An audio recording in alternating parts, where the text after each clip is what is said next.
منفی باتیں ہوتی ہیں نا کہ مسلمان ممالک کچھ نہیں کر رہے کچھ نہیں کر رہے. عرب نے مل کے 3 دفعہ اسرائیل سے جنگ لڑی ہے, تینوں جنگوں میں شکست ہوئی ہے, اور وجہ شکست کی یہ ہے کہ پیچھے امریکہ سپورٹ کر رہا ہے, کیونکہ اسرائیل سے لڑنے کا مطلب ہے کہ امریکہ سے لڑائی, اس وجہ سے شکست ہو جاتی ہے. تو وہ 3 دفعہ لڑ کے بیٹھ چکے ہیں, اب کیا کریں. ہونا یہ چاہیے اگر تھوڑا سا بارڈر کھول دیں نا تو پوری دنیا کے مسلمان پیدل ہی اسرائیل کو فتح کر کے آ سکتے ہیں. اتنی بڑی تعداد میں مسلمان ہیں اور ان میں جانے کا جذبہ بھی ہے کہ تھوڑا سا بھی راستہ کھل جائے تو یہ پیدل ہی ہوتے ہوتے اتنی بڑی تعداد ہے تو یہ 8-10 کروڑ تو ویسے ہی چلے جائیں گے. اسرائیل پہیاں فتح کر کے آ جائیں گے. لیکن بات یہ کہ جانے نہیں دیتے, راستہ نہیں ہے. کیونکہ اگر مصر راستہ دیتا ہے نا, تھوڑا سا بھی راستہ کھولتا ہے, تو پہلے اسی بیس پہ اسرائیل مصر پہ اٹیک کر کے اس کے علاقے لے چکا ہے کہ مصر نے راستہ کھولا ہوا تھا مجاہدین کے لیے. تو اس بیس پہ اسرائیل نے آدھا مصر پہ قبضہ کر لیا, سمجھ رہے ہو. تو جب مصری ہاتھ سے نکل گیا ان کے, تو ایسا گچھی پکڑی ہے نا چاروں طرف سے. تو اب دیکھیں آگے ہوتا کیا ہے, اللہ خیر کرے. دیکھو ایسی لڑائی جس سے اگلی دفعہ اس سے بھی جائیں, یہ تو کوئی بھی دنیا میں عقل مند اس کا مشورہ نہیں دے گا نا. دیکھو مسئلے کا اگر حل سامنے نہ آ رہا ہو تو غلط حل کی طرف نہیں جانا چاہیے, یہ ذہن میں رکھیں. ایک آدمی بندوق لے کے آپ کو کہہ رہا ہے جیب میں جو کچھ ہے نکال دو, آپ کہیں میں تو نہیں دوں گا لیکن مسئلے کا حل بتاؤ. تو ہم کہیں گے اگر تمہاری جیب میں میزائل پڑا ہوا ہے تو وہ مسئلے کا حل ہے, اگر وہ نہیں ہے تو موبائل پکڑا دو اور پتلی گلی سے نکل لو. تو ایسا کام کرنا جس سے لینے کے دینے پڑ جائیں وہ تو نہیں حل ہے نا. تو ایسے موقع پہ دعا ہے, اور کیا ہے, بد دعائیں, دشمن کے خلاف بد دعائیں. کسی کے پاس راستہ ہے جانے کا تو جائے, 100 دفعہ جائے, اناؤنس کرے کہ یہ راستہ ہے, یہ یہاں سے نکل آیا ہے راستہ, تو سب پہنچ جائیں گے. ایک چیز اصولی طور پہ یاد رکھیں, جو چیز اختیار میں ہے اس میں انسان کمی نہ کرے, جو اختیار میں نہیں ہے اس کے بارے میں سوچے نہیں. اس سے ٹینشن کے سوا کچھ بھی حاصل نہیں ہوتا. کیونکہ جب آپ ایسی چیز کا سوچنا شروع کرتے ہیں نا جو آپ کے اختیار میں نہیں ہے, تو ہمیشہ وہ کام کر لیتے ہیں جس کا پہلے سے بھی زیادہ نقصان ہوتا ہے, جس کا پہلے سے زیادہ نقصان ہوتا ہے. میری پالیسی ہمیشہ یہی رہی ہے ہر معاملے میں, جو اپنے اختیار میں ہے چھوڑو نہیں, جو اختیار میں نہیں ہے پڑھو نہیں اس میں. سمجھ رہے ہو کہ نہیں سمجھ رہے؟ اگر ہم اس اصول پہ اختیار کر لیں بہت سارے معاملات ہمارے ویسے ہی سیدھے ہو جائیں گے. تو لوگ جو بلا وجہ فنڈر بننے کی کوشش کرتے ہیں نا, ہم یہ کر دیں گے ہم وہ کر دیں گے, وہ فنڈر گیری ہی ہوتی ہے. ایک یوٹیوب پہ اور بلکہ اس پہ ٹک ٹاک پہ ایک بندہ آ رہا ہے, لڑکا بڑے غصے میں بیٹھا ہوتا ہے, یہ مولوی کچھ نہیں کر رہے, اسرائیل میں یہ ہو گیا, فلاں جگہ یہ ہو گیا, یہ یوں نہیں کر رہے, یوں نہیں. میں نے دفعہ کمنٹ کر دیا کہ تو کیا کر رہا ہے بھائی بیٹھ کے, تو بھی تو کچھ کرنا. کہہ رہا میں اکیلا کیا کروں, یہ مولوی کریں گے تو میں کروں گا. بھائی یہ مولوی تو کچھ نہیں کر رہے. وجہ اس کی ہے کہ مولوی کہتے ہیں ہم کیا اکیلے کیا کر سکتے ہیں, گورنمنٹ جب تک نہیں کرتی. تو جو دلیل مولوی دے رہے ہیں وہی دلیل آپ بھی دے رہے ہو کہ یہ مولوی چونکہ نہیں کر رہے تو میں اکیلا کیا کر سکتا ہوں. تو بات یہ کر آپ بھی نہیں رہے. یہ باتیں کرتا ہوا وہ اچھا لگتا ہے جو میدان جنگ میں جا رہا ہو اور لڑ رہا ہو اور دو بدو فائر ہو رہا ہو اور جہاد کر رہا ہو, کہہ رہے دیکھو مولوی کچھ نہیں کر رہے اور میں یہاں بم رکھ کے آ رہا ہوں وہاں پہ اور شہید ہو رہا ہوں میں سب کے سامنے. جتنے اسکالر آ رہے ہیں یہ مولوی یہ نہیں کر رہے وہ نہیں کر رہے, بھائی تم بھی باتیں ٹھوکنے کے علاوہ کچھ بھی نہیں کر رہے ہو. تو مولوی وہ باتیں نہیں کر رہے جو تم کر رہے ہو, اس لیے کہ ان کو پتا ہے باتیں کرنے کا فائدہ نہیں ہے. تو کام وہ کرو جو کر سکتے ہو. سمجھتے ہو کہ نہیں سمجھتے؟ ایک خاتون نے اپنے شوہر سے کہا نا کہ سوئٹزرلینڈ جانے پہ کتنا خرچہ ہوگا, میں سوچ رہی ہوں کہ ہم سوئٹزرلینڈ چلتے ہیں, کتنا خرچہ ہوگا؟ اس نے کہا بالکل بھی نہیں. اس نے کہا کیوں نہیں خرچہ ہوگا؟ اس نے کہا سوچنے پہ کوئی خرچہ نہیں, سوچ ہی رہی ہو نا سوئٹزرلینڈ جانے کا. تو وہ بات کرنی چاہیے جو عملی دنیا میں ممکن ہو. اور دوسری بات یہ کہ علماء یا جو بھی بڑے لیول پہ جو لوگ ہوتے ہیں وہ بہت کچھ اندر کر رہے ہوتے ہیں. وہ پرلے درجے کے بے وقوف ہوں گے اگر وہ عوام کو بتا کے کرنا شروع کر دیں, بڑی حماقت کی بات ہوگی. بہت کچھ اندر اپر لیول پہ حکومتوں سے رابطوں کی کوشش ہو رہی ہوتی ہے, حکومتوں کو سمجھایا جا رہا ہوتا ہے, حکمرانوں کو حل دیے جا رہے ہوتے ہیں. تو یہ نہیں ہوتا کہ جو بھی کر رہا ہے نا کہ میں جا رہا ہوں آرمی چیف سے ملاقات کے لیے اسرائیل کے مسئلے پہ بات کروں گا, یہ میرا یوٹیوب چینل ہے آپ لوگ دیکھ لیں, میں جا رہا ہوں ٹاٹا دیکھو میں اپنی ذمہ داری کیا کر رہا ہوں پوری کر رہا ہوں. اسی طرح آرمی چیف کہے لوگوں میں جا رہا ہوں اسرائیل کے مسئلے پہ فلاں سے بات کرنے کے لیے, دیکھا آرمی زندہ باد. ایسا نہیں ہوتا. بڑے پیمانے پر جو گیم کھیلے جا رہے ہوتے ہیں وہ خفیہ ہی ہوتے ہیں, وہ عوام کو نہیں بتائے جاتے. تو بہت کچھ ہو رہا ہوتا ہے. اب سعودی عرب کا بادشاہ کیا کچھ کر رہا ہے ہمیں نہیں پتا, تو ہمیں نہ تعریف کرنی ہے کیونکہ ہو سکتا ہے وہ جھوٹی تعریف ہو, اور نہ ہم نے برائی کرنی ہے کیونکہ ہو سکتا ہے وہ جھوٹی برائی ہو. ہم نے چپ کر کے بیٹھنا ہے, اپنا جو ہم کر سکتے ہیں وہ کریں. کسی کے خلاف یہ کچھ نہیں کر رہے وہ کچھ نہیں کر رہے, یہ یوں نہیں کر رہا وہ یوں نہیں کر رہا, تو بھائی تو کیا کر رہا ہے؟ تو بھی تو یہی کر رہا ہے کہ وہ کچھ نہیں کر رہا تو یہ کچھ نہیں کر رہا تو وہ کچھ نہیں کر رہا, اور یہ تو بھی تو یہی کر رہا ہے, تو اس سے بہتر ہے کہ تو بھی کچھ نہ کرتا. کیا خیال ہے؟ یہ جو حدیث میں آتا ہے کہ قرب قیامت میں یہودی پتھر کے پیچھے چھپے گا تو پتھر بولے گا کہ یہ میرے پیچھے یہودی ہے, فقتلہ یا مسلم ھذا یہودی ورائی فقتلہ, اس کو قتل کر دو. تو پتھر بولے گا کا کیا مطلب ہے؟ پتھر بولے کا مطلب پتھر بولے گا, پتھر کا باپ بھی بولے گا, آواز آئے گی, معجزہ ہوگا, تو ایک لڑائی ہوگی. لیکن خوب سمجھ لو نبی صلی اللہ علیہ وسلم نے جو بھی پیش گوئیاں کی ہیں نا قرب قیامت کی, ان پیش گوئیوں کو محدثین فقہ کے ابواب میں ذکر نہیں کرتے, کتاب الاحکام میں ذکر نہیں کرتے, ان کو کتاب الفتن میں یا کتاب علامات ساعہ میں ذکر کرتے ہیں. احکام کا مطلب کیا ہے؟ یہ کرو, یہ نہیں کرو, یہ حلال ہے, یہ حرام ہے. تو جو آرڈر کی حدیثیں ہیں نا ان میں ذکر نہیں کرتے, یہ بتانے کے لیے کہ یہ علامتیں جب پورا ہونے کا ٹائم آئے گا خود ہی ہوں گی. ہم نے ان احادیث کو دیکھ کے خود سے کوئی کام نہیں کرنا ہے, ہم نے وہ کرنا ہے جو ابھی گراؤنڈ ریئلٹی ہمیں کرنے کا کہہ رہی ہے. نہیں یہی بات سمجھ میں؟ آپ نے سن لیا کہ حضرت عیسیٰ علیہ السلام قرب قیامت میں نازل ہوں گے, 100% ہمیں یقین ہے نازل ہوں گے. حضرت مہدی آئیں گے, 100% ہمیں یقین ہے حضرت مہدی آئیں گے. ہمیں پتا چلا جی شام میں حضرت عیسیٰ علیہ السلام نازل ہوں گے, ہم نے کہا ہوں گے نازل, یقیناً ہمارا عقیدہ ہے. آپ نے کہا چونکہ شام میں نازل ہوں گے تو چلو شام چلتے ہیں, اور اس مسجد میں جا کے آپ بیٹھ گئے اور اعلان جہاد کر دیا کہ اب میں یہاں سے قتال شروع کرتا ہوں, عیسیٰ علیہ السلام تو آئیں گے اور میری مدد کریں گے. پتا چلا آپ نے لڑائی شروع کی اور آپ کی ایسی کی تیسی ہو گئی اور عیسیٰ علیہ السلام آئے نہیں. آپ قیامت میں اللہ سے پوچھو گے اے اللہ حدیث میں تو کہا گیا تھا کہ شام میں عیسیٰ علیہ السلام نازل ہوں گے, میں نے تو جنگ بھی شروع کر دی, سب کچھ ہو گیا, لیکن نازل نہیں ہوئے. تو اللہ جواب میں کیا کہیں گے؟ میں نے یہ تھوڑی کہا تھا کہ جب تو جنگ شروع کرے گا تو تیری مدد کے لیے آئیں گے. یہ میں نے کہا تھا آئیں گے, میں نے یہ ٹائم تھوڑی بتایا تھا. تم جو اپنا کام ہے وہ کرو, جب انہوں نے آنا ہوگا تو وہ آ جائیں گے. تم گراؤنڈ ریئلٹی کو دیکھ کے ٹائم گزارو. جب حضرت مہدی نے آنا ہوگا تو آئیں گے. اب ہر تھوڑے دنوں میں حضرت مہدی کی امید پہ کوئی تحریک اٹھتی ہے. سعودی عرب میں جو 1979 میں بغاوت ہوئی تھی, جنرل مشرف کی قیادت میں آرمی نے جا کے کنٹرول کیا تھا نا, وہ بغاوت کیا ہوئی تھی؟ وہ یہی کہ لوگوں نے کہا امام مہدی آنے والے ہیں, تو ایک بندے کو تیار کیا, کل تیرا حلیہ وہ ہے جو امام مہدی والے, تیرا نام بھی وہ, تیرے ابا کا نام بھی وہ, اور اس کو تیار کر کے بغاوت پہ اکسایا اور کہا کہ بس انقلاب آنے والا ہے, امام مہدی آنے والے ہیں, اور یہی آ گئے ہیں. نتیجہ نکلا سعودی عرب نے پاکستان آرمی کو بلایا, چاروں طرف سے گھیر کے سب کو لٹکا دیا پکڑ کے. تو اب وہ اللہ سے قیامت کے دن کہے کہ اللہ امام مہدی تو آنے والے تھے, اللہ کہیں گے میں نے کب کہا کہ ابھی آنے والے تھے. ٹھیک ہے نا, تمہیں زمینی ایک مضبوط ریاست ہے, ایک حکومت ہے, پرامن حکومت ہے, آپ بیت اللہ میں اس کے خلاف بغاوت کر رہے ہو یار, جہاں خون بہانا منع ہے. احکام کی حدیثیں جب فقہا بیان کریں گے نا اس میں علامات ساعت نہیں ہوتی. احکام کی حدیثوں میں فقہا کیا بیان کرتے ہیں؟ احکام کا مطلب جو آرڈر سے متعلق, ان میں مسلم کی حدیث ہوگی, بخاری کی حدیث ہوگی, اسمعوا واطیعوا ولو سلط علیکم رجل حبشی کأن رأسہ ذبیبہ, سنو اور اطاعت کرو, تم پر حبشی غلام بھی مسلط ہو جائے. جب بادشاہ بن گیا, جب وہ حکومت کا جب حاکم بن گیا تو آپ اس کے خلاف بغاوت نہیں کرنی. مسلم کی حدیث ہے جب مسلمانوں کا ایک امیر بن جائے, جو اس کے خلاف کھڑا ہو, کائنا من کان فاقتلوہ, جو بھی کھڑا اس کو قتل کر دو تاکہ مسلمانوں کا اتحاد نہ ٹوٹے. یہ احکام کی حدیثیں ہیں. سمجھ میں آ رہی ہے بات؟ تو ہم نے ان احکام کی حدیثوں کو فالو کرنا ہے, اور جو قیامت سے متعلق ہیں ان پہ یقین رکھنا ہے, ان میں امیدیں ہیں ہمارے لیے کہ ایک دن اللہ ہماری مدد کرے گا. ہم سے نہیں ہوگا تو عیسیٰ ابن مریم کو نازل کرے گا. اور عیسیٰ ابن مریم تو وہ ذات ہیں جن کا یہودی بھی انتظار کر رہے ہیں, عیسائی بھی اور مسلمان بھی. یہودی ان کو کہتے ہیں مسیح دجال, معاذ اللہ, وہ کہتے ہیں ہماری مدد کی, جو یعنی ان کو عیسیٰ تو نہیں مانتے وہ, لیکن وہ ساری علامتیں فکس کر دیتے ہیں کس پہ؟ کیونکہ ان کی کتابوں میں بھی ہے نا. تو شرارت کر کے حضرت عیسیٰ سے ہٹا کے وہ اپنے کسی نجات دہندہ کی طرف لے کے جاتے ہیں. عیسائی کیا کرتے ہیں؟ عیسیٰ ابن مریم نازل ہوں گے ہماری مدد کے لیے, یعنی عیسائیوں کی مدد کے لیے. اور مسلمان کیا کہتا ہے؟ بھائی عیسائی مذہب بھی باطل ہے, یہودی مذہب بھی باطل ہے, منسوخ شدہ مذاہب ہیں. عیسیٰ ابن مریم حق کی خاطر آئیں گے, اور حق مذہب کیا ہے؟ ان دین عند اللہ الاسلام, اور اس میں اسلام کے پاس صرف نرے دعوے نہیں ہیں, دلائل بھی ہیں. اسلام کو آپ کمپیئر تو کریں دوسرے مذاہب سے, کوئی جوڑ ہے ہی نہیں اسلام اور اسلام کے مقابلے کا. تو حضرت عیسیٰ کے نزول کا تو صرف غامدی صاحب نے انکار کر دیا ہے, ورنہ تو حضرت عیسیٰ کے تو تمام آسمانی مذاہب ان کے نزول کے قائل ہیں. لیکن کمال کی بات ہے کہ غامدی صاحب اتنی بڑی بڑی چیزوں کا انکار کر کے بھی ایک مذہبی اسکالرز اور براڈ مائنڈیڈ اور ان سے علمی اختلاف, ٹھیک ہے نا. اور رفع الیدین کا مسئلہ جو ہمیشہ سے اختلافی ہے, اس میں ہم گمراہ بھی ہیں, اندھے مقلد بھی ہیں.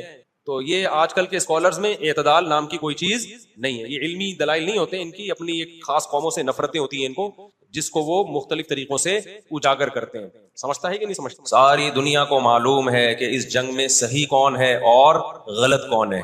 ساری دنیا کو 2 اور 2 4 کی طرح معلوم ہے یہ بات. ان دنیا کی وہ عظیم طاقتیں جو صبح و شام ہمیں تہذیب سکھاتی ہیں, ہمیں دہشت گرد کہتے ہیں, ہمیں دنیا کا امن خراب کرنے والا کہتے ہیں, بار بار ہمیں تانا دیتے ہیں کہ اسلام تلوار سے پھیلا ہے, بار بار ہمیں دہشت گرد. آپ 40-50 سالوں کی تاریخ اٹھا کے دیکھو, آپ کو پتا چلے گا کہ یہ بڑی طاقتیں کیسے دنیا کی آنکھوں میں دھول جھونکنے کی کوشش کرتی ہیں. اتنا زبردست طریقے سے جھوٹ بولا جاتا ہے, اتنا زبردست, اور ایسا پروپیگنڈا کیا جاتا ہے کہ لوگ اس جھوٹ کو سچ سمجھنا شروع کر دیتے ہیں. نبی صلی اللہ علیہ وسلم نے فرمایا تمہاری یہود سے لڑائی ہوگی, جہاد ہوگا, یہاں تک کہ کوئی یہودی اگر پتھر کے پیچھے چھپے گا تو پتھر کہے گا کہ اے مسلمان یہ یہودی ہے, اس کو قتل کر دے, یہ میرے پیچھے چھپا ہوا ہے. ہر درخت بھی گواہی دے گا ہر پتھر بھی گواہی دے گا، الا الغرقد، سوائے غرقد درخت کے. یہودیوں کا کوئی مقدس درخت ہے جو اسرائیل میں بہت زیادہ لگاتے بھی ہیں یہ لوگ. نبی صلی اللہ علیہ وسلم نے جب یہ بات ارشاد فرمائی تو اس وقت مسلمانوں کی یہودیوں سے ایسی کسی لڑائی کا تصور بھی نہیں تھا. ایک پیش گوئی تھی جو کسی کے خواب و خیال میں بھی نہیں تھا کہ صدیوں بعد جا کے ایسا ہو سکتا ہے. اس سے بھی پتہ چلتا ہے کہ ہمارے نبی صلی اللہ علیہ وسلم کی جو پیش گوئیاں ہیں اگر وہ پوری نہیں ہوئی تو آپ ٹائم کا انتظار کریں، ایک وقت پوری ہو جائیں گی. 1300 سال تک مسلمانوں کو اس حدیث کا مطلب سمجھ میں نہیں آیا. عملی دنیا میں ایمان تو تھا سب کا کہ اللہ کے نبی نے جو فرمایا برحق ہے، کیونکہ یہودیوں سے میں نے بتایا نا لڑائی ہوئی نہیں ہے. جب مدینہ سے اور جزیرہ عرب سے ان کو نکالا گیا، یہ دنیا کے مختلف ملکوں میں جا کے آباد ہو گئے ہیں.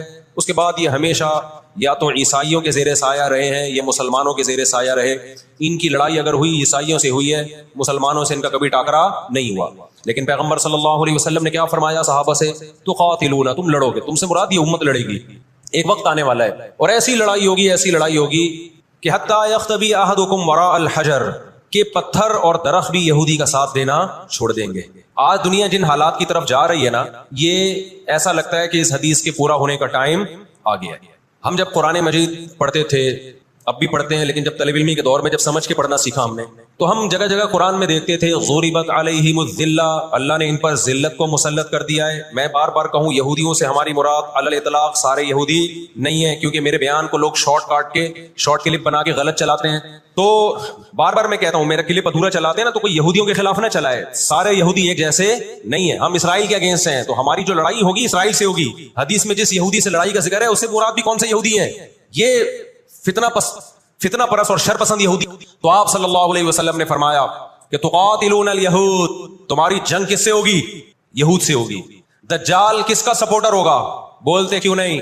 ابھی تو دجال آیا نہیں ہے اور آپ نے بولنا چھوڑ دیا ہے. جب آئے گا تو پھر تو اچھوں کی بولتی بند ہو جائے گی. کس کا سپورٹر ہوگا وہ؟ ہاں میں عرض کر رہا تھا کہ ہم جب قرآن پڑھتے تھے ضربت علیہم الذلہ، قرآن کہتے ہیں ہم نے ذلت ان کے اوپر دے ماری ہے ان فسادوں کی وجہ سے جو یہ کرتے رہے ہیں دنیا میں، ان فسادات کی وجہ سے. ہم جب پڑھتے تھے ہم کہتے تھے اے اللہ آج تو یہودی ذلیل نہیں ہے. اسرائیل کتنا پاورفل ہے کہ گچی کس کی پکڑی ہوئی ہے اس نے؟ امریکہ کی. ہندوستان کو گچی سے پکڑا ہوا ہے. آج تو بڑی عزت ہے. دیکھیں آپ یہودیوں کی ہسٹری اٹھا کے دیکھیں نا، ہمیشہ کوئی نہ کوئی ایسا ان پر مسلط ہوا ہے جنہوں نے ان کی شرارتوں کا مزہ ان کو دنیا میں چکھایا ہے. قرآن سے بھی یہ بات ثابت ہے کہ ان کو ان کی شرارتوں کا مزہ عذاب جو ہے وہ دنیا میں ملتا رہے گا. میں بار بار کہتا ہوں ہٹلر نے بھی ان کو عذاب دیا ہے. ہٹلر سے پہلے بھی اسلامی نہیں بلکہ دنیا کی تاریخ میں بہت سے ہٹلر گزر چکے ہیں جنہوں نے ان کی شرارتوں کے ان کو دنیا میں سزا دی ہے. ہم پھر بھی بتائیں ہم ہٹلر کے حامی نہیں ہیں جو ظلم اس نے کیا، لیکن وہ بھی ان کی شرارتوں سے بیزار تھا. قرآن کہہ رہے ہیں ہم نے ان پر ذلت کو دے مارا ہے. دنیا میں بہت دفعہ رسوا ہوئے یہ. اب کیا ہے؟ یہ آخری ذلت ہے یہودیوں کی. آپ کو معلوم ہونا چاہیے جب دنیا میں کسی کو بہت زیادہ ذلیل کیا جاتا ہے نا تو پہلے اس کو عزت دی جاتی ہے. کسی کے گلے میں آپ جوتوں کا ہار پہنا دو، یہ بھی ایک ذلت ہے. اور ایک طریقہ یہ 3 پیس سوٹ ٹائی میں آپ اس کو صدارت کی کرسی پہ بٹھائیں اور پھر آپ اس کو جوتوں کا ہار پہنا دیں. بتاؤ کون سی بڑی ذلت ہے؟ دوسری ذلت پہلی ذلت سے بڑی ہے. پوری دنیا میں مار کھانے کے بعد نا اپنی شرارتوں کی وجہ سے آج اللہ نے ان کو ایک تھوڑی سی حکومت دی ہے. ایک چھوٹا سا کنٹری. آپ اگر اسرائیل کو نقشے میں دیکھیں گے تو کراچی بھی بڑا ہے اسرائیل سے. اتنا چھوٹا ملک اور تعداد بھی بہت تھوڑی. اللہ نے انہیں کچھ وقت پنپنے دیا ہے. اللہ نے کہا ٹھیک ہے تم دنیا تمہاری آخری شرارت دیکھ لے، اس کے بعد جو میری طرف سے تم پہ مار پڑنے والی ہے اس کے بعد قیامت تک تم دوبارہ اٹھنے کے قابل نہیں رہو. یہ آخری ذلت کا انتظام ہو رہا ہے یہود کا. اور جو فائنل میچ ہوتا ہے نا وہ شاندار ہی ہوتا ہے. کیا خیال ہے؟ سیمی فائنل میں اتنا لوگ دلچسپی سے نہیں دیکھتے، کوارٹر فائنل میں اتنا دلچسپی سے بولو نہیں دیکھتے جو فائنل میچ دیکھتے ہیں. اللہ نے ان کا ظلم پوری دنیا کے سامنے نمایا. اقوام متحدہ کی 60 سے زیادہ قراردادیں ہیں جس کی اسرائیل دھجیاں اڑا چکا ہے. 60 سے زیادہ قراردادیں، 60 سے زیادہ جس کو اسرائیل نے ماننے سے انکار کیا ہے. یونائٹڈ نیشن کی بات کر رہا ہوں میں. تو اللہ تعالیٰ ان کو تھوڑا سا پنپنے دے رہے ہیں کہ ٹھیک ہے اس دفعہ سیمی فائنل تم جیت لو، فائنل تک تو پہنچو نا تم. اس کے بعد ہوگا کیا؟ دیکھو آپ نے سنا ہوگا کہ لاتوں کے بت ہاتھوں سے نہیں مانتا. یہ جو اسرائیل جو کچھ کر رہا ہے نا اس کا اصل حل مجھے بھی پتا ہے. اس کا اصل حل ہے جہاد. اس کا اصل حل کیا ہے؟ جہاد. تو آج بھی رشیا چائنا وہ اسرائیل کے حق میں نہیں ہے. عین ممکن ہے اللہ مظلوموں کی آواز سے ایسے حالات پیدا کر دے کہ اس جنگ میں براہ راست کون کود پڑے؟ سوویت یونین کود پڑے. اور اگر سوویت یونین اس جنگ میں کود پڑا جس کے پورے چانس لگ رہے ہیں تو پھر یہ تیسری جنگ عظیم کی طرف معاملہ جائے گا. اور پھر دنیا میں جو تباہی ہوگی نا، تباہی ہوگی وہ میرے اور آپ کے تصور سے بھی زیادہ ہے، کیونکہ اب تلواروں سے یا صرف ہوائی جہازوں سے جنگ نہیں ہوتی، اب سب کے پاس نیوکلیئر ہتھیار ہے، اب ایٹم بم چلیں گے۔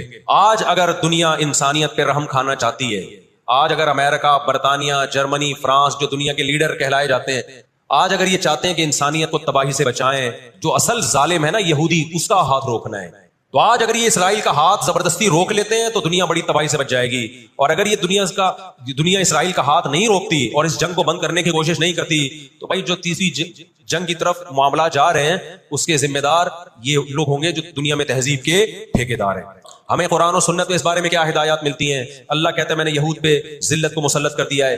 اس آیت میں اور اس حدیث میں جو میں نے تقاتلون الیہود والی حدیث پڑھی، اس میں مسلمانوں کے لیے خوشخبری ہے کہ اللہ تعالیٰ نے جیسے بنی اسرائیل انتہائی کمزور تھے، فرعون کا ظلم اور بربریت کا شکار تھے، اللہ سورہ قصص میں کہتے ہیں وَنُرِيدُ أَن نَّمُنَّ عَلَى الَّذِينَ اسْتُضْعِفُوا فِي الْأَرْضِ، ہم نے ارادہ کیا کہ زمین میں کمزور ترین لوگوں کو اٹھا کے زمین کا امام بنا دیں گے، طاقتور پہ غالب کر دیں گے۔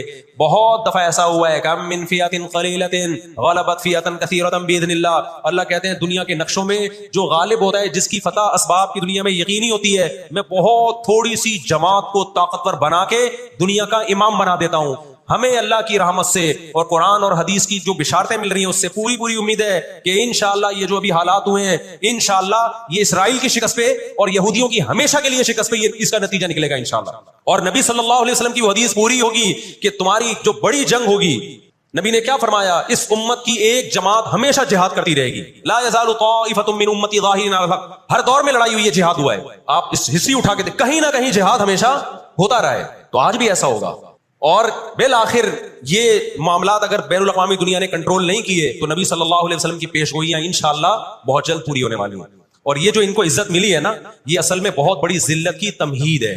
جب کسی کی بہت بڑی بےزتی کرنی ہوتی ہے تو اس کو پہلے بہت زیادہ عزت دینی پڑتی ہے۔ اس وقت دنیا میں دو بڑی طاقتیں ہیں جو اس وقت تیسری ورلڈ وار کی طرف دنیا کو لے کے جا رہی ہیں۔ آپ کو پتا ہے پہلی جنگ عظیم میں کتنے لوگ ہلاک ہوئے، دوسری جنگ عظیم میں کتنے لوگ ہلاک ہوئے، اور اب جب تیسری جنگ عظیم ہوگی تو ہلاکتوں کا جو ریشو ہوگا، میں سمجھتا ہوں آدم علیہ السلام کے زمانے سے لے کر اب تک دنیا میں جتنی ہلاکتیں ہوئی ہیں وہ ایک طرف ترازو کے ایک پلڑے میں رکھتے ہیں آپ، اور یہ تیسری جنگ عظیم جو اسرائیل کی وجہ سے ہونے جا رہی ہے اس میں جو ہلاکتیں ہوں گی وہ تمام ریکارڈ توڑ دیں گی، اور اس کا ذمہ دار برطانیہ، امریکہ اور اسرائیل ہوگا۔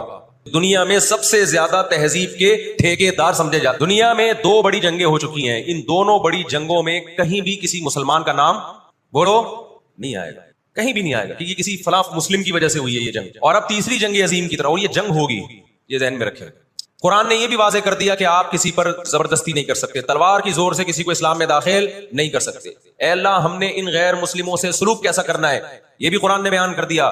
لا ينهاكم الله عن الذين لم يقاتلوكم في الدين ولم يخرجوكم من دياركم ان تبروهم، 28واں پارہ۔ جو بھی غیر مسلم ہے، چاہے وہ یہودی ہو، چاہے وہ عیسائی ہو، چاہے وہ ہندو ہو، سکھ ہو، بدھسٹ ہو، اللہ فرماتے ہیں اللہ تمہیں ان سے اچھے سلوک سے منع نہیں کر رہا، بلکہ اچھے سلوک کا اللہ تمہیں حکم دے رہا ہے۔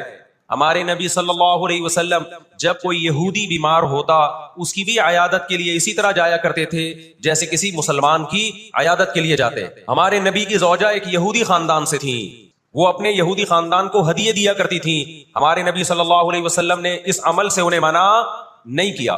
ہماری دشمنی یہودیوں سے نہیں ہے، عیسائیوں سے نہیں ہے، ہماری دشمنی ان یہودیوں سے ہے جو اسرائیل کو سپورٹ کر رہے ہیں۔ آپ اگر قرآن اٹھا کے دیکھیں، اللہ تعالیٰ نے اپنے محبوب ترین پیغمبر موسیٰ کلیم اللہ وقربناہ نجیہ، جن کے بارے میں قرآن کہتا ہے وہ پیغمبر جن کو کوہ طور پہ بلا کے میں ان سے سرگوشیاں کیا کرتا تھا، اس پیغمبر کو اللہ نے اس قوم کی طرف بھیجا۔ کس قدر ٹینشن دی یہودیوں نے موسیٰ علیہ السلام کو۔ ہٹلر جو تھا نا دوسری جنگ عظیم میں تو جرمنی گیا ہوں نا، میں نے وہ قبرستان بھی دکھایا تھا یہودیوں کا۔ ہٹلر نے یہودیوں پہ بہت زیادہ ظلم کیا جو بالکل غلط کیا، ہم اس ظلم کو کبھی بھی حوصلہ افزائی نہیں کرتے، دیگوں میں اٹھا کے زندہ ڈال دیا کرتا تھا۔ ہم اس عمل میں ہٹلر کی بالکل بھی حوصلہ افزائی نہیں کرتے، اس عمل کو اپریشیٹ نہیں کرتے، لیکن اس نے ایک تاریخی الفاظ کہے تھے، اسے پتا تھا دنیا مجھے برا کہے گی بعد میں کہ لاکھوں یہودی مار دیے میں نے، اس نے کہا میں چاہتا تھا سب کو قتل کر دیتا، ایک بھی زندہ نہ چھوڑتا، لیکن کچھ میں زندہ چھوڑ کے جا رہا ہوں تاکہ دنیا جب مجھے یاد کرے گی نا کہ یہودی ظالم تھا تو دنیا کو پتا چلے گا کہ میں نے ان کو قتل کیوں کیا، کچھ چھوڑ کے جا رہا ہوں، یہ چین سے نہیں بیٹھیں گے، دیکھنا کرتے کیا ہی ہے۔ ہٹلر اگر آج زندہ ہوتا، دنیا کہتی کہ تو بندہ ٹھیک نہیں تھا لیکن بات ٹھیک کر کے گیا ہے، جیسے مشرف بندہ ٹھیک نہیں تھا لیکن بات، اس نے کہا نا دنیا کس کی زبان مانتی ہے، ڈنڈے کی، بات ٹھیک کر کے گیا۔ اور میں آپ لوگوں کو بھی کہتا ہوں، آپ کا گھر بھی ایک چھوٹی سی ریاست ہے، گھر میں آپ کا روب ہوگا تو صحیح چلے گا گھر روب نہیں ہے تو پھر دماغ سے نکال دو کہ میں محبت اور امن شانتی کے ساتھ گھر صحیح چلے گا. امن شانتی سے ہی چلتا ہے گھر. روب کا ہونا بھی کیا ہے، اس کے بغیر نہیں ہوتا گزارا. سمجھتے ہو کہ نہیں؟ تو اللہ نے آدمی کو آدمی اس لیے بنایا ہے کہ اس کا تھوڑا روب رہے گھر کے اندر. روب ختم تو گھر سے بڑی مصیبت پھر کوئی نہیں ہے. دنیا بھی اسی اصول پہ چلتی ہے. قرآن نے ان کے بارے میں کیا کہا؟ ضربت علیہم الذلہ، ہم نے ان پر ذلت کو دے مارا ہے. آپ کو پتا ہے کہ یہود کا لفظ اتنی بڑی گالی دنیا کے لیے بن گیا تھا. ایران میں بہت زیادہ یہودی ہیں، پتا ہے آپ کو؟ اسرائیل کے بعد سب سے زیادہ یہودی ایران میں ہے، لیکن انہوں نے اپنا نام ایران میں یہود نہیں رجسٹرڈ کروایا، کلیمی رجسٹرڈ کروایا موسیٰ کلیم اللہ کی نسبت. کیوں؟ ان کو پتا ہے کہ یہود کا لفظ دنیا میں کیا بن چکا ہے؟ گالی. شرم آئے گی کسی کو بتاتے ہوئے کہ میں یہودی ہوں، اس لیے ایران میں انہوں نے اپنے آپ کو رجسٹرڈ کس نام سے کروایا ہے؟ کلیمی کہتے ہیں ان کو. لیکن جتنا شر اور فساد اس قوم میں ہے، قرآن کہتا ہے کہ اتنا دنیا میں کسی اور قوم میں نہیں ہے. لا تجدن اشد الناس عداوۃ للذین آمنوا الیہود، اللہ کہتے ہیں تم مسلمانوں کا سب سے بڑا دشمن دنیا کی جتنی قومیں ہیں ان میں سب سے بڑا دشمن کس کو پاؤ گے؟ یہود کو پاؤ گے. اس کے بعد مشرکین کو پاؤ گے، اور اسلام کے سب سے زیادہ قریب تم کس کو پاؤ گے؟ نصارہ کو، عیسائیوں کو پاؤ گے. آج امریکہ اسرائیل کو غلط کہہ کے بھی کس کا ساتھ دیتا ہے؟ مجھے یاد ہے چند سال پہلے امریکی صدر نے بیان دیا تھا اسرائیل نے یہ غلط کیا ہے، یونائٹڈ نیشن کے لاء کی پابندی نہیں کی ہے، لیکن ہم پھر بھی کس کے ساتھ ہیں؟ پورے الفاظ بتا رہا ہوں میں، پھر بھی ہم کس کے ساتھ ہیں؟ مانتے ہوئے. پتا ہے وہ اس کی مثال وہ 50-50 میں ایک آیا کرتا تھا نا، 50-50 میں کلپ وائرل ہوا ہے کہ کمنٹری ہو رہی ہے کہ سلیم اللہ بہت اچھا کھیل رہا ہے اور کلیم اللہ تو کھیل ہی نہیں رہا. اب لوگ جو کمنٹری کرنے والا ہے اس سے کہہ رہے ہیں بھائی یا تو کھیل ہی نہیں رہا، وہ جو تماشائی تھے وہ چھوڑ کے جانے لگے تو غلط کمنٹری کر رہا ہے. اس نے کہا تم جہنم میں چلے جاؤ لیکن کھیل یہی صحیح رہا ہے، بھلے تم جاؤ. انہوں نے کہا ہم گھر جا رہے ہیں، انہوں نے کہا تم گھر نہیں، تم جہنم میں جاؤ، لیکن یہی سلیم اللہ بہترین کھیل رہا ہے. پھر دکھایا کہ پیچھے بندوق رکھی ہوئی ہے کسی نے. تو اس وقت امریکہ کو گچی سے کس نے پکڑا ہوا ہے؟ طاقت امریکہ کے پاس زیادہ ہے، سازشیں کس کے پاس زیادہ ہیں؟ اسرائیل کے پاس. معیشت پہ ایسا قبضہ کیا ہوا ہے، گچی سے پکڑا ہوا ہے کہ ہلنا نہیں.